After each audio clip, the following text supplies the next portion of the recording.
Assalamualaikum warahmatullahi wabarakatuh. Halo, selamat datang.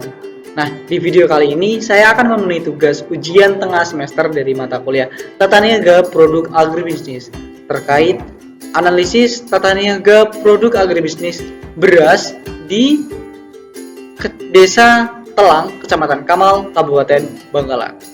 Nah, buat kalian yang belum kenal saya, perkenalkan, nama saya Fawaz Alisani, dipanggil Alwi, dari angkatan 2019, NIM 74, program studi Agribisnis Fakultas Pertanian dari Universitas Trunojoyo, Madura. Nah, berdasarkan data Badan Pusat Statistika tahun 2018 mengatakan bahwa komoditas unggul yang ada di Kecamatan Kamal yaitu berupa komoditas padi atau beras, khususnya yang ada di Desa Telang. Karena daerah ini memiliki potensi yang cukup baik dalam melakukan pengembangan atau pengelolaan usaha tani padi. Oleh karena itu, perlu dilakukannya analisis tata niaga dan kelembagaan yang ada di Desa Telang, Kecamatan Kamal, Kabupaten Bangkalan. Nah, sebelum kita lanjut ke pembahasan terkait analisis struktur pasar ataupun analisis perilaku pasar, nah kita bedah terlebih dahulu apa sih perbedaan dari tata niaga produk agribisnis dengan tata niaga produk non agribisnis. Nah, terkait perbedaannya dapat dilihat dari karakteristik secara khusus, khususnya di sifat khusus produk. Yang pertama adalah bulky atau ROA. Itu lebih ke ketidaksesuaian antara volume dan nilainya. Contohnya pada kasus beras, volumenya itu besar, cuma nilainya kecil. Berbeda dengan produk agribisnis non pertanian dalam bentuk material lah. Walaupun volumenya kecil, cuma nilainya tidak terlalu kecil daripada produk agribisnis pertanian. Yang kedua adalah perishable, yaitu memerlukan penanganan. Maksudnya kalau dari komoditas beras itu memerlukan pengawetan atau pengolahan seperti penggilingan, grading, sorting, serta penyimpanan. Berbeda dengan produk agribisnis non pertanian. Yang ketiga adalah musiman. Jadi produk agribisnis pertanian itu secara kuantitas dan kualitas dari petani itu sangat berfluktuatif. Berbeda dengan produk agribisnis non pertanian. Seperti contohnya material pembuatan besi atau tembaga, kuantitas dan kualitasnya itu lebih dapat dijaga daripada produk agribisnis pertanian. Itu terkait perbedaan singkat. Sekarang kita lanjut ke pembahasan dan analisis. Apa saja yang akan kita bahas di slide selanjutnya. Jadi apa aja sih yang akan kita bahas setelah ini? Ada 4 pokok pembahasan. Yang pertama adalah commodity and function approach, yang kedua adalah struktur pasar, yang ketiga adalah perilaku pasar, dan yang keempat adalah penampilan pasar. Pembahasan yang pertama adalah tentang commodity approach. Yang pertama adalah bibit. Karena saya mengambil studi di Desa Telang, Kecamatan Kamal, Kabupaten Bangkalan, berdasarkan hasil responden, saya mendapatkan data bahwa kebanyakan petani di Desa Telang itu menggunakan bibit serang. Alasannya kenapa sih? Karena bibit serang itu ketika melakukan masa tanam, saat kita mau masa tanam akan tapi mundur dengan musimnya, itu tidak terlalu berpengaruh dengan masa panen kita atau tidak sampai menyebabkan gagal panen lah. Terus untuk harganya, harga jual gabah kering petani ke tengkulak atau pengepul itu sebesar 4.000 per kilogram. Nah, kalau harga jualnya dari tengkulak atau pengepul ke konsumen akhir ataupun ke lembaga tata niaga yang lain itu sebesar 7.000 sampai 8.000 tergantung dengan kualitas beras yang dihasilkan. Kita lanjut ke function approach. Nah, di function approach ini sudah saya visualisasikan berdasarkan tabel yang ada di atas. Nah, itu dapat dilihat ada 3 fungsi. Yang pertama adalah fungsi pertukaran, terdapat dari penjualan sama pembelian. Terus ada fungsi fisik seperti penyimpanan, pengolahan, atau pengangkutan. Terus yang terakhir adalah fungsi fasilitas, yaitu berupa grading. Nah, di fungsi pertukaran ini setiap lembaga pemasaran seperti petani, tengkulak, pedagang besar, ataupun pedagang pengecer itu melakukan fungsi pertukaran, kecuali petani tidak melakukan kegiatan pembelian sih. Terus untuk yang fungsi fisik ini lembaga tata niaga petani dan pedagang eceran itu tidak melakukan fungsi fisik apapun. Kalau tengkulak melakukan semua fungsi fisik seperti penyimpanan, pengolahan, ataupun pengangkutan. Terus untuk yang pedagang besar ini melakukan fungsi penyimpanan dan pengangkutan, akan tapi tidak melakukan fungsi pengolahan. Nah, pada fungsi fasilitas, di sini setiap lembaga tata niaga yang ada di Desa Telang, Kecamatan Kamal tidak melakukan, kecuali tengkulak. Karena tengkulak melakukan grading, jadi pedagang besar, pedagang ecer tidak melakukan grading. Sudah menggunakan grading yang sudah disesuaikan sama pihak tengkulak untuk menyesuaikan mana harga yang beras dengan kualitas bagus atau beras dengan kualitas yang kurang bagus. Jadi harganya itu bisa dibedakan saat grading. Nah, kita lanjut ke analisis struktur pasar, perilaku, serta penampilan pasarnya bagaimana sih di Desa Telang. Yang pertama adalah struktur pasar. Nah, di sini terkait struktur pasar ada banyak cara sih yang bisa digunakan, kayak perhitungan market share, perhitungan indeks Hirschman-Herfindahl atau CR4 atau Rosenbund atau menggunakan indeks gini. Nah, di sini saya menggunakan perhitungan dengan analisis indeks Hirschman-Herfindahl atau disingkat dengan IH berdasarkan tabel yang ada di atas, berdasarkan data yang sudah saya peroleh dari responden tengkulak, pengecer ataupun ketua kelompok tani, mendapatkan hasil responden nama pengecer dan kapasitas pembelian. Nah, di sini untuk mengetahui kapasitas rasionya itu berapa sih, jadi tinggal memasukkan rumus KR pengecer pertama dibagi dengan jumlah kapasitas pembelian. 60 dibagi 230 menghasilkan 0,261. Terus kemudian cara menghitung indeks Hirschman-Herfindahl tinggal dari kapasitas rasio pengecer pertama dikuadratkan. Jadi 0,261 dikuadratkan jadi 0,681.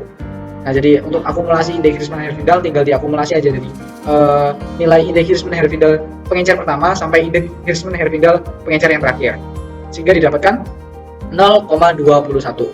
Nah, karena hasil indeks Hirschman-Herfindahl sebesar 0,21 lebih dari 0 dan kurang dari 1, maka struktur pasar yang ada di Desa Telang, Kecamatan Kamal, Kabupaten Bangkalan ini lebih condong ke struktur pasar oligopoli. Nah, yang kedua adalah terkait analisis perilaku pasar. Nah, di analisis perilaku pasar ini sudah saya lebih jelaskan dengan sistem alur dengan garis merah, putih, dan biru. Jadi di situ ada petani, ada tengkulak atau pengumpul, ada pedagang besar, ada pengecer, dan ada last customer atau konsumen akhir lah. Untuk yang saluran pemasaran yang pertama dapat dilihat untuk yang garis putih. Jadi dari petani ke tengkulak atau pengumpul langsung ke last customer. Jadi lebih pendek. Untuk yang saluran pemasaran yang kedua dapat dilihat dari garis yang berwarna merah. Dari petani ke pengumpul atau tengkulak, terus ke pengecer, baru ke last customer. Jadi saluran rantai pemasarannya itu agak lebih panjang daripada saluran pemasaran yang pertama.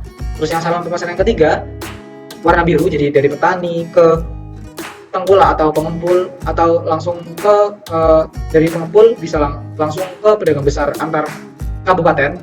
Dari antar kabupaten berdasarkan hasil responden itu Kabupaten Sampang. Terus dari pedagang besar antar kabupaten ke pengecer, terus dari pengecer ke baru ke konsumen akhir yang kabupaten lainnya. Jadi rantai pemasarannya itu lebih panjang daripada saluran pemasaran yang kedua dan lebih panjang daripada saluran pemasaran yang pertama. Nah, terkait kebijakan harganya bagaimana sih? Kebijakan harga dari penentuan beras ini didasari dari faktor cuaca, berdasarkan kualitas beras yang dihasilkan. Misal kualitasnya bagus, jadi harganya akan lebih tinggi dari biasanya, dan apabila kualitasnya agak kurang bagus, jadi harganya masih di standar atau lebih sedikit terkait harganya terkait. Jadi harganya itu dipengaruhi oleh faktor cuaca. Semakin bagus tingkat kualitas berasnya, maka akan semakin tinggi tingkat harganya. Nah, apabila tingkat kualitasnya semakin rendah, maka harganya juga semakin relatif kecil. Nah, terkait sistem pembayarannya, kebanyakan di setiap lembaga pemasaran Desa Telang menggunakan pembayaran cash atau digital. Maksudnya jarang banget menggunakan sistem hutang di Desa Telang, Kecamatan Kamal, Kabupaten Bangkalan. Nah, analisis yang terakhir itu adalah analisis penampilan pasar. Nah, di sini sudah saya lebih jelaskan di bagan, ada bagan terkait margin keuntungan dari setiap lembaga pemasaran dan setiap saluran pemasaran.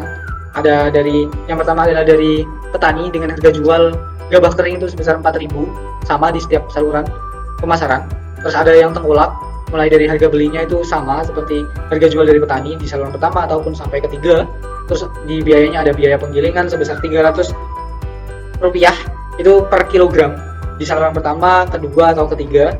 Terus ada biaya pengemasan sebesar Rp50 itu dari saluran pertama, kedua, dan ketiga juga. Terus harga jualnya sebesar Rp7.000. Itu sama seperti saluran di 1, 2, dan 3. Nah, margin keuntungannya yang didapat di saluran yang pertama berjumlah 2.650. Begitupun di saluran kedua ataupun ketiga. Lanjut ke pedagang besar. Nah, di pedagang besar ini harga belinya kan 7.000 sesuai dengan harga jualnya tengkulak. Nah, biaya pengantaran berasnya ada Rp50, terus biaya transportasinya ada Rp100. Nah, di saluran ketiga ini harga jual dari pedagang beras sebesar Rp8.000. Yang awalnya 7.000 dijual kembali Rp8.000. Nah, kita lanjut ke pengecer. Jadi di pengecer ini ada di saluran kedua dan saluran ketiga dengan biaya pengemasan sebesar Rp50 dan margin keuntungan yang didapatkan di saluran kedua sejumlah Rp1.450. Nah, kalau di margin keuntungan di saluran ketiga itu sebesar Rp950. Jadi total margin keuntungan di biaya saluran pertama itu sebesar Rp2.650. Kalau di biaya saluran kedua margin keuntungannya itu Rp4.100 dan margin keuntungan di biaya saluran ketiga itu sebesar Rp4.450. Nah, saya juga melakukan analisis perhitungan dengan farmer share dari saluran pertama, kedua, ketiga. Nah, setelah dihitung dari PF itu harga jual dari petani, kalau PR itu harga beli dari konsumen akhir. Nah, jadi dari PF dikurangi PR terus dikali dari 100%. Didapatkan hasil 57,14%, 47%, 44,44%. Maka jika FS-nya itu lebih dari 40%, then farmer share is said to be efficient. Maka dapat dikatakan bahwa saluran pemasaran yang ada di Desa Telang, saluran 1, 2, 3 itu sudah efisien. Jadi kesimpulannya dapat saya sampaikan ada 3 pokok poin. Yang pertama adalah lembaga pemasaran yang ada di Desa Telang, Kecamatan Kamal, Kabupaten Bangkalan itu ada 5. Yang pertama petani, tengkulak, pedagang besar, antar kabupaten, pengecer, sama konsumen akhir. Terus untuk yang poin yang kedua adalah berdasarkan hasil perhitungan analisis struktur pasar dengan menggunakan indeks Hirschman-Herfindahl, maka dapat dikatakan bahwa struktur pasar yang terjadi di Desa Telang ini merupakan struktur pasar oligopoli. Terus poin yang ketiga adalah saluran pemasaran yang terjadi atau tata niaga pertanian beras yang terjadi di Desa Telang dapat dikatakan sudah efisien. Akan tapi apabila lebih dilihat lagi, yang paling efisien itu yang mana sih? Nah, kita lihat di nilai farmer share yang paling tinggi, yaitu di saluran pemasaran nomor 1 dengan nilai sebesar 57,14%. Terima kasih, kurang lebihnya mohon maaf. Wassalamualaikum warahmatullahi wabarakatuh.